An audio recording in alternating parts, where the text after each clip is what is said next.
Saludamos a toda la audiencia, a todos los que nos visitan a nuestro canal de la Trompeta de Dios. Hermanos y amigos, reciban un saludo cordial de Arcadio Sierra Díaz. Hoy vamos a compartir con ustedes un tema muy querido de la palabra de Dios acerca de la humildad. La humildad como la característica fundamental en la vida cristiana. Nosotros, los hijos de Dios, como hijos de Dios, ya somos redimidos eternamente. Cristo nos redimió en su obra en la cruz. Cristo pagó un precio por nuestra salvación. Pero ahora recae sobre nosotros la responsabilidad de llevar una vida santa. Nuestra salvación se nos revela en la palabra de Dios con una doble connotación. Por un lado, ya somos salvos eternamente, pero a la vez debemos ocuparnos del desarrollo de nuestra salvación. Pero, hermanos, la marca, la señal fundamental de ese desarrollo de la salvación es la humildad. Si aún no somos humildes, nuestra salvación deja mucho que desear. Es decir, tu salvación se va perfeccionando en la misma medida en que se perfecciona tu humildad. Vamos a tomar como lectura básica para este tema de la humildad los 4 primeros versículos del capítulo 2 de la carta del apóstol Pablo a los Filipenses. Pero vamos a leer primeramente los 2 primeros versículos. Le vamos a leer Filipenses 2, los versículos 1 y 2. Dice: por tanto, si hay alguna consolación en Cristo, si algún consuelo de amor, si alguna comunión del Espíritu, si algún afecto entrañable, si alguna misericordia, completad mi gozo, dice el apóstol, sintiendo lo mismo, teniendo el mismo amor, unánimes, sintiendo una misma cosa. Te recomiendo que a menudo estudies el capítulo 2 de la carta de Pablo a los Filipenses. En el contexto de este maravilloso capítulo bíblico se nos habla de la verdadera vida cristiana y de Cristo como nuestro modelo de humildad. El mismo Señor lo dice en el Evangelio de Mateo, en un texto muy conocido, el capítulo 11, versículo 29. Dice: llevad mi yugo sobre vosotros y aprended de mí, que soy manso, dice el Señor Jesucristo, y humilde de corazón, y hallaréis descanso para vuestras almas. Esto nos está revelando que sin humildad nadie se sujeta a nadie, y mucho menos al Señor. Por otro lado, nos revela que si no nos sujetamos al Señor, no logramos alcanzar descanso alguno, por más que nos afanemos. Hermanos, Jesucristo se humilló. Y Jesucristo descendió de la gloria celestial para convertirse en siervo de los hombres. Si te fastidia servirle a los demás, piénsalo bien. Órale al Señor al respecto. La virtud de la humildad nos constriñe a convertirnos en servidores de todos. No solo que nos inclinemos a hacerle ciertas concesiones a unos cuantos allegados nuestros. La vida de un verdadero cristiano, de un cristiano vencedor, porque hay cristianos que no son vencedores, pero la de un cristiano vencedor incluye la necesidad de que nos olvidemos de nosotros mismos. Un cristiano vencedor, su centro no es él mismo. Somos hijos de Dios. Dios es amor. Y nosotros, repito, somos hijos de ese Dios de amor. Y el altruismo, o sea, el interesarnos por los demás, es el corazón mismo del amor de Dios. Hermanos, el altruismo es lo contrario del egoísmo. Pero la arrogancia es la manifestación del egoísmo y del orgullo. En cambio, la humildad nos coloca en el lugar de completa dependencia de Dios.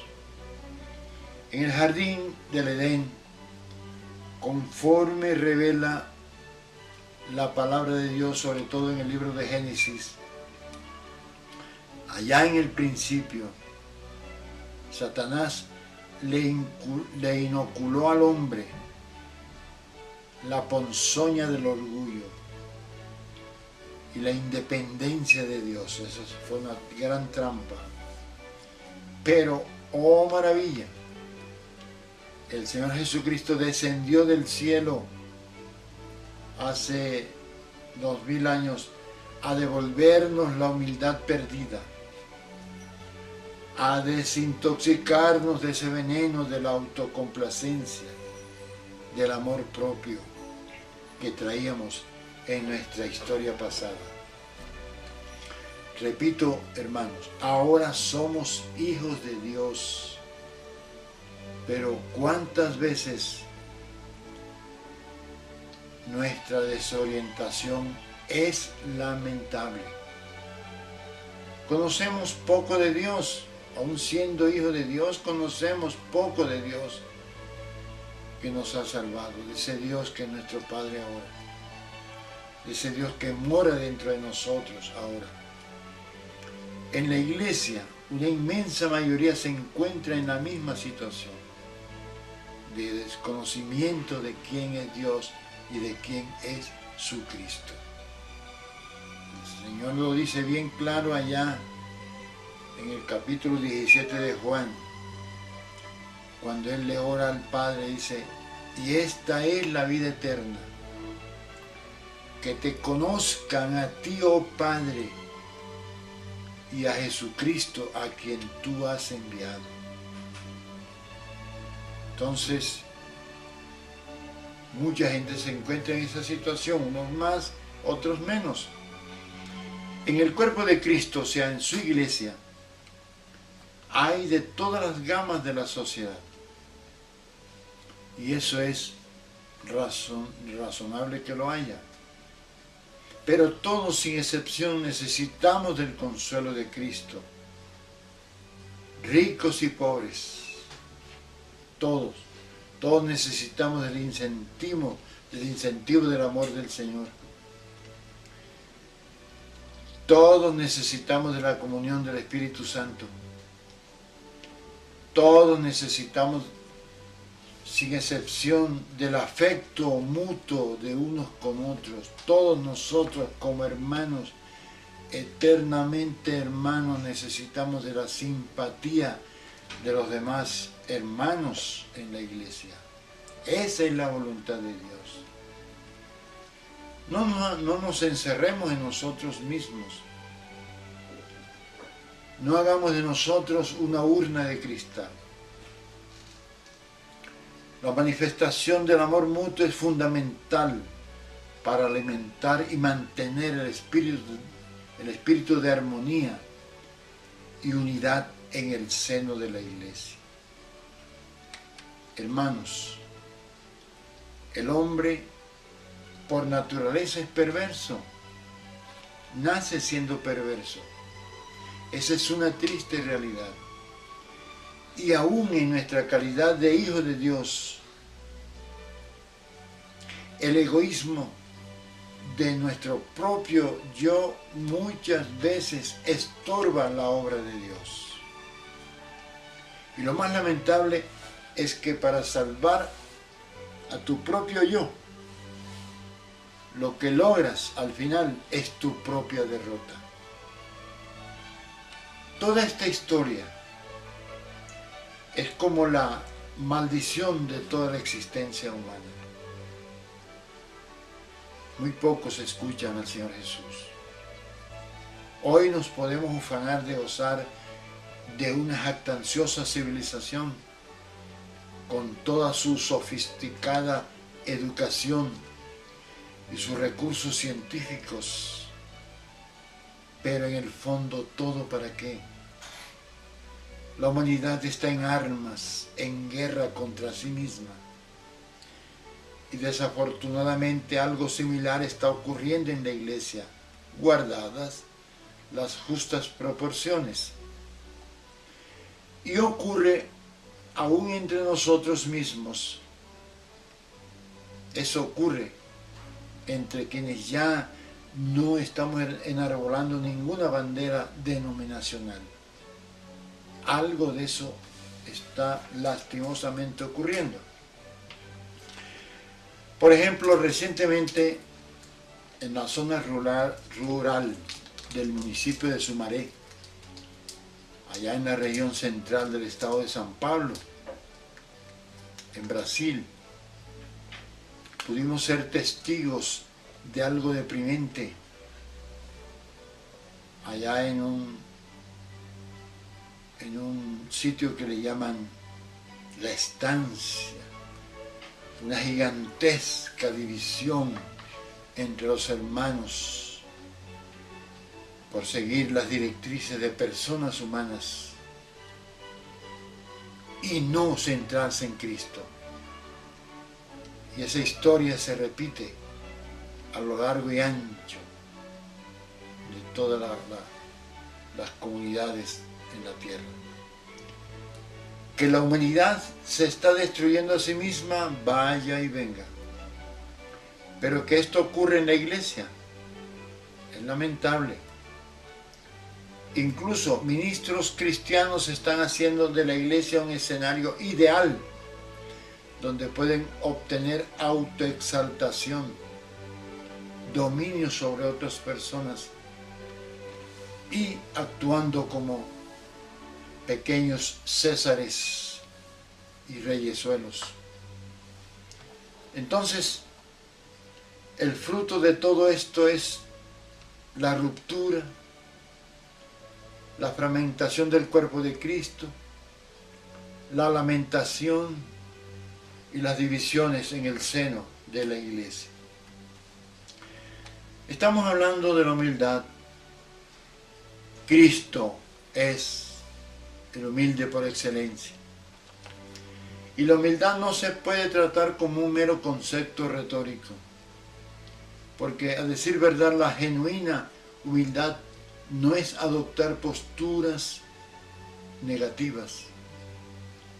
La humildad es dinámica.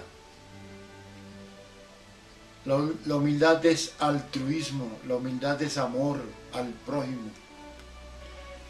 La humildad es el cuidado por nuestros semejantes, así como nos cuidamos a nosotros mismos. Humildad es preocuparnos, la humildad, por el bienestar y los derechos de los demás. Esa humildad en acción cultiva y acrecienta la unidad y la armonía, por lo menos en la iglesia. En el mundo no existe la humildad, por lo menos que la haya en la iglesia. Claro, necesitamos el estímulo de Cristo y el incentivo de su divino y celestial amor. Porque el amor en la iglesia es celestial y la humildad en la iglesia es celestial. Todos estos elementos relacionados con estos dos versículos que hemos leído en Filipenses, que son consolación en Cristo, consuelo de amor, comunión del Espíritu, afecto entrañable, misericordia, unanimidad y demás, separados o en su totalidad, constituyen un poderoso argumento a favor de la sumisión mutua, de la armonía entre el pueblo de Dios, que tiene como fin eliminar las divisiones por causa del egoísmo, y no solo en el seno de la iglesia, sino también en el seno del hogar. Amarse mutuamente, lejos de estar de ser un concepto apenas abstracto, sino mostrarse por lo menos simpatía mutua, mutuo interés los unos por los otros. De ahí que el paso siguiente, cuando esto es verdadero, es habitar juntos en armonía. Eso es lo que quiere el Señor. Y de eso debemos y vamos a dar cuenta delante del Señor cuando Él venga. A decir verdad, es bueno meditar a menudo en el capítulo 13 de la 1 de Corintios. Allí tú encuentras un grandioso himno del amor divino. Ese capítulo muchas veces es subestimado. El amor de Dios es una especie de persuasión. Dios mora dentro de ti. Tenemos esa gran ventaja. Entonces el amor de Dios te persuade en tu corazón, en tus entrañas, a fin de que ames a otra persona y convivas con ella en armonía. Y ese amor es efecto del desarrollo espiritual, de la conformación de Cristo dentro de nosotros, conforme lo dice bien claro Pablo en su carta a los Gálatas, capítulo 5, los versículos 22 y 23, cuando habla del fruto del Espíritu, del fruto de la vida del Señor en nosotros. Dice, esos dos versículos dicen, mas el fruto del Espíritu es amor. Dice en Gálatas 5, 22 y 23. Mas el fruto del Espíritu es amor, gozo, paz, paciencia, benignidad, bondad, fe, mansedumbre, templanza. Contra tales cosas no hay ley. Es la vida de Dios en nosotros. Escuchen, hermanos, Dios quiere que en toda su iglesia, extendida por toda la faz de la tierra, reine e impere el amor y la alegría que procede del Espíritu Santo. Debemos cultivar la comunión con el Espíritu Santo y en el Espíritu Santo. Y esa santa comunión irá solucionando todos los casos de contiendas y divisiones, partidismos e inclinaciones en el seno de la iglesia.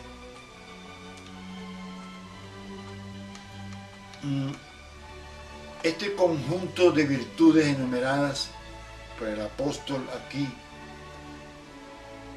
son cualidades espirituales obtenidas por todo santo vencedor a través del progreso espiritual guerreado, pagando un precio. Y claro, la ausencia de esas cualidades en el creyente es muestra fehaciente de inmadurez en el andar cristiano. Ese progreso espiritual debe expresarse tanto en lo espiritual como en lo moral y en lo pragmático de nuestro testimonio, de nuestro andar diario por este mundo. Somos tripartitos, tenemos espíritu, alma y cuerpo. Entonces ese progreso espiritual tiene que manifestarse en las tres partes de nuestro ser. El patrón y modelo está ahí. Vamos a continuación a dar unos 5 puntos que son unos medios auxiliares para el crecimiento espiritual de los creyentes. El primer medio es entrenamiento en lo espiritual y transformación del intelecto. Dice en Romanos 12:2, no os conforméis a este siglo, o sea, a este mundo contrario a Dios. No os conforméis a este siglo, sino transformaos por medio de la renovación de vuestro entendimiento, para que comprobéis cuál sea la buena voluntad de Dios, agradable y perfecta. Para comprobar esa buena voluntad de Dios, nuestro modo de pensar debe ser totalmente renovado. Entonces, para ello, hermano, entrégale cada día tu mente a Dios. Entrénate en el estudio de las Escrituras. El segundo medio es la oración. La oración como una disciplina espiritual. O sea, háblale al Padre continuamente. El tercero es la meditación, que es hermana de la oración. Por medio de la oración tú le hablas a Dios. Y en el silencio de la meditación tú escuchas la voz de Dios. Cuarto, renuncia total de todos los vicios y los malos hábitos, la mentira, la fea manía de la murmuración, la irresponsabilidad en cuanto a nuestros deberes, la pornografía, la deshonestidad, la impureza. Y el quinto punto es ejercita la ley del amor. Interésate por tu prójimo. Eso eleva tu espiritualidad y se fortalece tu incipiente humildad. Dice en el capítulo 2 de Filipenses, versículo 3, nada hagáis por contienda o por vanagloria, antes bien con humildad, estimando cada uno a los demás como superiores a él mismo. Sí, es verdad, nosotros no somos místicos, no pensamos en cosas muy elevadas. Entonces, condescendamos con lo humilde, no caigamos en la trampa de hacer de la iglesia un palco para promover nuestra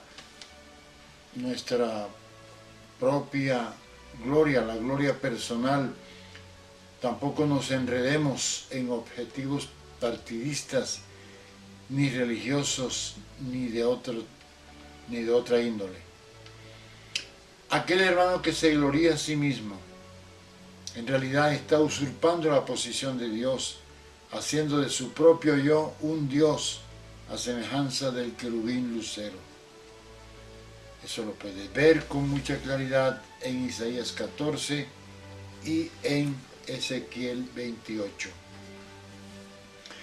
Entonces, la humildad consiste en una actitud de tu corazón que te lleva a evitar a que pienses exageradamente bien respecto de ti mismo, pues caerías en un orgullo egoísta y eso perjudica a tu prójimo y a ti mismo también.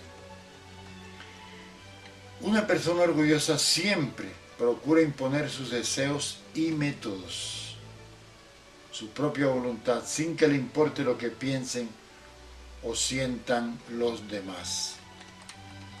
Para los hijos de Dios, la humildad consiste en primer lugar en nuestra correcta actitud para con Dios, reconociendo su grandeza, su majestad y su total control sobre nuestras vidas. En segundo lugar, la humildad consiste en nuestra actitud para con nuestro prójimo, santos y no santos, siervos y no siervos, reconociendo con justicia sus derechos, escuchando sus motivaciones. La humildad definitivamente es una virtud divina, pero también hay elementos que intervienen y hasta se oponen a que la humildad penetre en nuestro ser, o sea, que anide en nuestro corazón la humildad que Dios quiere que se desarrolle en nosotros.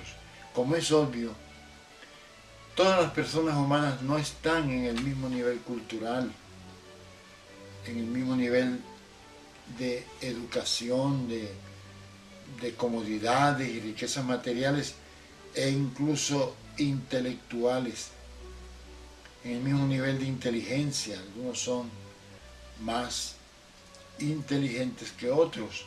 Las culturas ancestrales también difieren. Y también, lógico, la posición social. Eso es inevitable. Pero nadie se pone a pensar que nada poseemos que no nos haya sido dado. Sí, es necesario que miremos a todas las personas, sin excepción, como a nuestros iguales. Y entonces podremos ir entendiendo la naturaleza de la humildad. Por último, dice en el versículo 4 de Filipenses 2, dice, no mirando cada uno por lo suyo propio, sino cada cual también por lo de los otros. Este versículo corrobora todo lo que hemos venido diciendo. Conforme la revelación bíblica, Cristo por su sangre nos ha hecho hijos de Dios. Pero en el curso de nuestra historia como hijos de Dios, nuestra relación con Dios ha de sufrir una verdadera metamorfosis, un cambio constante, hasta que nuestra vida esté perfectamente marcada por una humildad que lo encierre todo. O sea, llegando a un estadio donde nuestra salvación y nuestra humildad tengan el mismo nivel delante de Dios y delante de los hombres. Hermano, tú no eres nada. Yo tampoco. El que es todo en nosotros se llama Jesucristo. Entonces, pues dejemos que Él sea todo para todos nosotros. Tú puedes presentarte delante de Dios con el deseo intenso de ser humilde. Hazlo, para que la humildad sea la marca de tu vida como hijo y siervo de Dios. Y para eso se necesita coraje, mucho valor, decisión, valentía.